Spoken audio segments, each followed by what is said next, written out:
2017 is the year Canada will be turning 150 years old. In celebration, Homer Watson House and Gallery held 2 exhibits showcasing pieces of Canada made out of different mediums. The first exhibit, Canada 150, was created by Marian Anderson. On display, Anderson has a maple leaf flag designed out of smaller handcrafted leaves. In each corner of the room, bowls with different colored insides to represent the changing seasons of Canada sat on display tables. So the project is made up of 150 clay maple leaves that actually started as real maple leaves pressed into the clay and cut out. Then they were fired and then hand painted with watercolor and then glossed. And then that was mounted on 6x6 birch panel, and the panels were all gessoed, then 2 coats of acrylic paint, then spray painted with that brass color.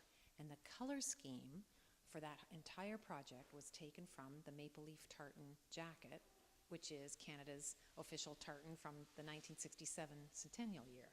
Inspiration for the whole piece actually came from, in 1967 centennial year, I was in grade 2, and the little schoolhouse that I was going to at the time was closing. And on the way to that official closing and ceremony thing, we went past Uncle Larry and Aunt Glenda's home, and Aunt Glenda had cut the centennial symbol. She had cut it into their front lawn. And that image has stayed with me all along, and I've always used leaves in my watercolors, and so it was just natural for me to start using the leaves in the clay and for the rest of this project. Across the hall is the A Land for All Seasons exhibit, put together by the Octarian Woman Artists Collection. This exhibit included wood, acrylic, pastel, oils, watercolor, and more created by the group in celebration of Canada. I am an encaustic artist, which means I work with hot wax. So I melt wax, beeswax plus resin, to about 180 degrees, and I add pigment to it, paint with it, and then I fuse it with a heat source, like a blowtorch or an iron or a heat gun.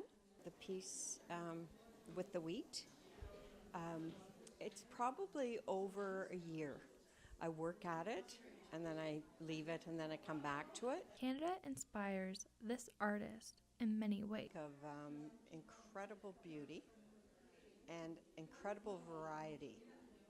So many different landscapes. I've been across Canada a few times, and I have just never ceased to amaze me how incredibly beautiful this country is.